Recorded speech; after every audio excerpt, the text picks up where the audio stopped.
Diamond পৌরসভা ১৬টা ওয়ার্ডে ১৬টা councillor নিয়ে গঠিত এবং ১৬টা কাউন্সিলরই তৃণমূল কংগ্রেসের দ্বারা নির্বাচিত হয়েছে।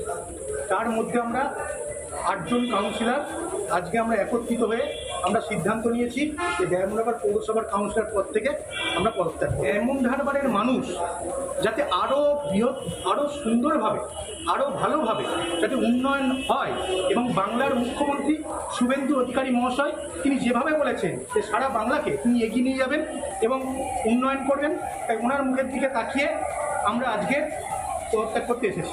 এতদিন তো ডায়মন্ড হারবার মডেল নামে একটা বেলুন ফুলিয়ে রাখা হয়েছিল, সেই বেলুন খুশ হয়ে গেছে। আর ২ নম্বর কথা হচ্ছে যে তখন পদত্যাগ করার মতো পরিস্থিতিই ছিল না। এখানকার প্রশাসন চালাতো পুলিশ, সেই পুলিশগুলোকে কন্ট্রোল করা হতো উপর মহল থেকে। তো সুতরাং সেখানে পদত্যাগ করার মতো পরিস্থিতি ছিল না। তাই আমরা চাই নতুন সরকার এসছেন, তারা নতুন করে আবার ভোট করে তাদের প্রতিনিধি সিলেক্ট করুন, নতুনভাবে নির্বাচন হোক, এখানের উন্নয়ন হোক। এটাই। নমস্কার, আমি আশিস সেনগুপ্ত, রাজনৈতিক বিশ্লেষক। ১৬ জন কাউন্সিলরের মধ্যে ৮ জন বা ১০ জন পদত্যাগ করলেন। কোথায়? ডায়মন্ড হারবার বিধানসভা কেন্দ্রের ভিতরে অবস্থিত ডায়মন্ড হারবার পুরসভা থেকে। দেখুন, কাউন্সিলর পদত্যাগ খুব কমন একটা ব্যাপার। যে কোনো পার্টি হেরে গেলে, ক্ষমতা থেকে চলে গেলে, বা যে কোনো পার্টি কোনো এলাকার লোকসভা বিধানসভায় প্রচুর আসন জিতে একটি পার্টিকুলার এলাকার নিয়ন্ত্রণ বা কন্ট্রোল নিয়ে নিলে ওই সব এলাকার কাউন্সিলররা সাধারণত পদত্যাগ করে বিজয়ী দল বা শাসক দলে যোগদান করেন। এটা এমন নতুন কিছু না। যেই পার্টি জেতে সেই পার্টিতে জুড়ে যান কাউন্সিলররা। এরকম আমরা দেখেছি উত্তরবঙ্গে বহুবার। এইবারে এই তো জাস্ট ভোট শেষ হওয়ার পর কাঁচরাপাড়া বলুন, ভাটপাড়া, হালিশহর, বিভিন্ন এই ব্যারাকপুর কেন্দ্রের। কিন্তু ডায়মন্ড হারবার এই সব কিছুর থেকে একেবারে আলাদা। এদের সঙ্গে ডায়মন্ড হারবারকে মেলালে চলবে না। তৃণমূলের নাম্বার 2 নেতা, যাকে সবাই যুবরাজ, আইকন, ভবিষ্যতের মুখ্যমন্ত্রী, এমনকি কোনো কোনো উৎসাহী তৃণমূল কর্মী সমর্থকরা ভবিষ্যতের প্রধানমন্ত্রীও বলতেন, যেই অভিষেক ব্যানার্জি বলেছিলেন ওনার ডায়মন্ড হারবার মডেল, মানে ওনার মতে উন্নয়নের মডেল এতই শ্রেষ্ঠ যে যখন ফলতায় বিভিন্ন কারচুপির অভিযোগে নির্বাচন কমিশন নির্বাচন যেটা হয়েছিল সেটাকে ক্যান্সেল করে দিয়ে আবার পুনর্নির্বাচনের আদেশ দেন, পরের দিন এক ঔদ্ধত্যে ভরা অভিষেক ব্যানার্জি এক্স হ্যান্ডেল বা যা আগে টুইটার বলা হতো সেখানে পোস্ট করেন যে পুরো ইউনিয়ন অফ ইন্ডিয়া, মানে পুরো সমগ্র ভারতের যে কোনো রাজনৈতিক পার্টি, রাজনৈতিক ব্যক্তিত্বকে উনি ওপেন চ্যালেঞ্জ করছেন ফলতা বা যে কোনো ওই 7টা বিধানসভা আছে ডায়মন্ড হারবার লোকসভার মধ্যে অবস্থিত, সেখানে দাঁড়িয়ে কম্পিট করতে। কেউ ওনাকে বা ওনার লোকেদের হারাতে পারবেন না এই বলে টুইট করেছিলেন। এই নিয়ে অনেক জল ঘোলা হয়, উকিলদেরও পরামর্শ নেওয়া হয় যে ইউনিয়ন অফ ইন্ডিয়াকে চ্যালেঞ্জ করা কি দেশকে চ্যালেঞ্জ করা, ইত্যাদি ইত্যাদি। কিন্তু এটা এই প্রতিবেদনের মুখ্য বিষয় না। যে একছত্র আধিপত্য ডায়মন্ড হারবারে ছিল, 2024-এ পশ্চিমবঙ্গের রেকর্ড করেছিলেন। 7,10,000-এর বেশি ভোটে জিতেছিলেন অভিষেক ব্যানার্জি। তার নিকটতম প্রতিদ্বন্দ্বী বিজেপির অভিজিৎ ববি দাস ওনাকে হারিয়েছিলেন। এবং প্রচুর অত্যাচার, কারচুপি, সেলোটেপ লাগানো, ভোটের অন্য পার্টিদের নামগুলোতে সেলোটেপ লাগানো, সুগন্ধি আতর লাগানো তৃণমূলের বোতামটাতে, যাতে ওই বোতাম টিপলে গন্ধ আসে যে সত্যি তৃণমূলকে ভোট দিয়েছে কিনা সেটা প্রমাণ করা যায়। এরকম অনেক অভিযোগ উঠেছিল, কোর্টে কেসও চলছে।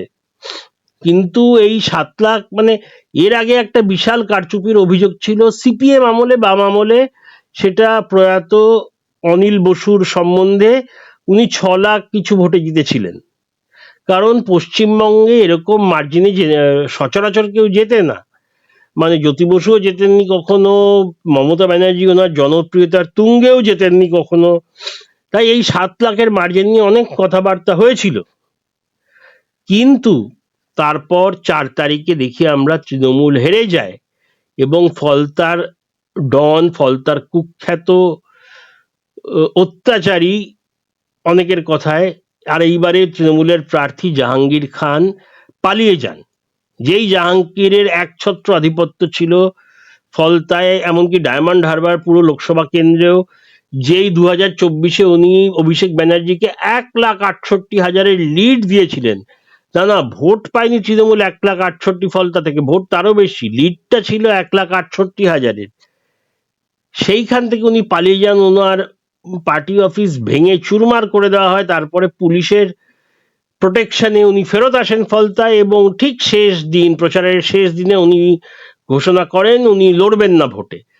এই ঘোষণার কোনো তাৎপর্য নেই, কারণ নাম প্রত্যাহার করার দিন অনেক আগেই চলে গেছিল, তার নামও ছিল, উনি ক্যান্ডিডেটও ছিলেন, এবং এই ফলতাতে যেখানে তৃণমূল রেকর্ড করেছিল ভোট পাওয়ার, সেখানে ওরা শুধু হেরে যায়নি তা না, দ্বিতীয় তৃতীয় হতে পারেনি। দ্বিতীয় হয়েছিল সিপিআইএম, তৃতীয় হয়েছে কংগ্রেস, আর মাত্র 7,500 মতো ভোট পেয়ে চতুর্থ হয়েছে তৃণমূলের জাহাঙ্গীর খান। এবং এর সঙ্গে সঙ্গে পুরো দুনিয়ার সামনে বেরিয়ে এলো ডায়মন্ড হারবার মডেল আসলে কি বস্তু। পুরোটাই ছিল গ্যাস বেলুন, অন্তঃশ্বাস শূন্য, মানুষকে ভয় দেখিয়ে, কারচুপি করে, চুরি জোচ্চুরি করে, সন্ত্রাস চালিয়ে, আর এমন ভয়ঙ্কর সন্ত্রাস যে দেখে কিছু বোঝা যাবে না, দেখে মনে হবে খুব শান্ত আছে জায়গাটা, কিন্তু মানুষের ভেতরে এমন ভয় ঢুকিয়ে দেওয়া হয়েছিল যে মানুষ কথা বলতেও ভয় পেত। আর সেই জায়গায় ডায়মন্ড হারবার মডেলের মেন কেন্দ্র ফলতাতে ধুয়ে মুছে সাফ হয়ে গেল তৃণমূল, এবং ডায়মন্ড হারবার মডেল যে আসলে চুরি জোচ্চুরির মডেল সেটা পরিষ্কার হয়ে গেল। এখন বিরোধী দলনেতা কর্মী শুধুই না, কাগজ টিভির সাংবাদিকরা, রাজনৈতিক বিশ্লেষক, এনারা শুধুই না, এমনকি তৃণমূলের বিক্ষুব্ধরাও বলতে শুরু করেছেন যে ফলতায় ভোট এখন একবারের জন্যও হয়নি, মানুষ নিজের ইচ্ছায় ভোট দিতে পারতেন না, যেই মানুষ ভোট দিলেন রেজাল্টটা সবার সামনে পরিষ্কার হয়ে গেল। আস্তে আস্তে মিডিয়াতে উঠে আসছে কিন্তু দক্ষিণ 24 পরগনার সমগ্র, বিশেষত ডায়মন্ড হারবার লোকসভা কেন্দ্রে এতদিন অবধি ভয়ঙ্কর গোপন রাখা ত্রাসের কাহিনী। বিশেষত একটা কথা বলা হচ্ছে যে হিন্দু ধর্মের মানুষদের ওপর অত্যাচার করা হতো, ভোট দিতে দেওয়া হতো না, এমনকি তৃণমূলের বহু হিন্দু ভোটারদেরও ভোট দিতে দেওয়া হতো না। এতটাই অবিশ্বাস জন্মে গেছিল হিন্দুদের ওপর, কারণ একটা ধারণা জন্মে গেছে মানুষের মধ্যে যে তৃণমূল মুসলিম তোষণ করেন, সেই জন্য তৃণমূলের হিন্দু ভোটারদেরও ভোট দিতে না বলা হতো। এটা মানে তৃণমূলের লোকেরা, হিন্দুরাই নিজেরা বলেছেন বিভিন্ন বড় বড় মিডিয়ার সামনে, কারণ ওদের ভয় ছিল যে এই তৃণমূলরাও যদি গোপনে গিয়ে বিজেপিকে ভোট দিয়ে আসে। ডায়মন্ড হারবার থেকে এই 10 জন কাউন্সিলরের পদত্যাগ, ইংরেজিতে যা আমরা বলি টিপ অফ দ্য আইসবার্গ, মানে আইসবার্গের যে শুধু ওপরের অংশটা হতে পারে।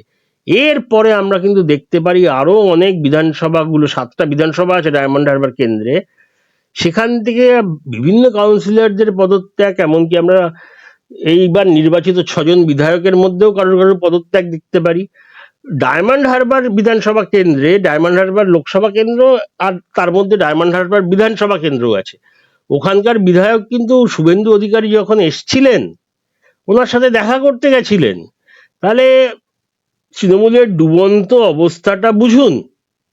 ডায়মন্ড হারবার মডেল ভেঙে পড়ছে, চুরমার হয়ে যাচ্ছে, সারা জায়গায় এই নিয়ে আলোচনা হচ্ছে। আর এই ডায়মন্ড হারবার মডেলের স্রষ্টা মাননীয় অভিষেক ব্যানার্জি বাবু কিন্তু বাড়িতে লুকিয়ে বসে আছেন, একবারও ওনাকে জনসমক্ষে দেখা যায়নি। জাহাঙ্গীর যে নিজের নাম সরালো, মানে নিজেই ঘোষণা করে, তার একটি কারণ হতে পারে না মমতা ব্যানার্জি, না অভিষেক ব্যানার্জি পুনর্নির্বাচন ঘোষণা হওয়ার পর আর 4 তারিখে তৃণমূল হেরে যাওয়ার পর একদিনের জন্য ওনার হয়ে প্রচারে যাননি। আর এদিকে বিজেপির যিনি ক্যান্ডিডেট মিস্টার দেবাংশু পান্ডা, তার হয়ে খোদ মুখ্যমন্ত্রী, রাজ্যের সভাপতি শামীক ভট্টাচার্য বাবু সবাই গেছিলেন প্রচারে। তাহলে তৃণমূল তো আগেই হার মেনে নিয়েছিল। একটা ছোট উদাহরণ দিচ্ছি, অভিষেক ব্যানার্জি যখন ফলতায় গেছিলেন প্রচারে, মানে ওই 4 তারিখের আগে, গাড়ির উপরে দাঁড়িয়ে জনসভা থেকে দাঁড়িয়ে যে বক্তৃতা দিয়েছিলেন, যেই মানে সমাগম, জনসমুদ্র, 6,000 থেকে 12,000 মানুষের সমাগম, বা মঞ্চে 15,000 মানুষের সমাগম দেখা গেছিল। তারাও যদি শুধু তৃণমূলকে ভোট দিতেন, তাহলে তো 2 না হলেও 3 নম্বরে উঠে আসতো। মাত্র 7,500 ভোট পেয়েছেন।